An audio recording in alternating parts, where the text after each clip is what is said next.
Hi బంగారమ్స్, ఇంట్లో పని అంటే అక్కడ నొప్పి ఇక్కడ నొప్పి అంటాం కానీ అదే బయటకు వెళ్ళడం అంటే టింగురంగా తయారైపోతాం కదా. నేనేనా, మీరు కూడా అంతేనా? గత 4-5 రోజులుగా హైదరాబాద్ వర్షం నీటిలో మునిగి తేలుతుంది. నా బర్త్డేకి లంచ్ కోసమని నల్లగండలో ఉన్న కే గ్రిల్ రెస్టారెంట్కి వచ్చాం. ఫారెన్ రెస్టారెంట్ అండి ఇది, అందుకనే కాస్త లైటింగ్ తక్కువగా ఉంది.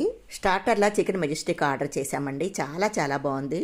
తర్వాత క్రిస్పీ ప్రాన్స్ ఆర్డర్ చేశామండి, అదైతే టేస్ట్ పర్వాలేదు. పెదబాబు నాన్ వెజ్ తినడు కదా, అందుకని నాన్లు పన్నీర్ కర్రీ ఆర్డర్ చేశాము. అప్పుడు ఏమైందో తెలుసా, నేనే నాన్ వెజ్ తిననేమో అనుకొని ఆమె నాకు వడ్డించబోయింది.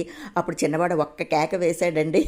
ఏమనుకుంటున్నావు మా మమ్మీ వెజ్ తినడమా అన్నట్లు. తర్వాత అందరూ గట్టిగా నవ్వుకున్నామండి. ఏముంది, ప్లేట్ మార్చేస్తే సరిపోతుంది కదా అని. ఫ్రై పీస్ బిర్యానీ నాకు ఇష్టం అండి, చాలా బాగుంది. పక్క టేబుల్ దగ్గర ఎవరో వైన్ తాగుతున్నారండి. అమ్మ ఏమైనా ట్రై చేస్తావా, నీ బర్త్డే గిఫ్ట్ గా ఇప్పిస్తాను అని. ఆ రోజులు పోయాయిరా నాయనా అని నేను కూడా జోక్ చేశానండి. బయట ఫుల్ వర్షం, లోపలేమో జోకులు.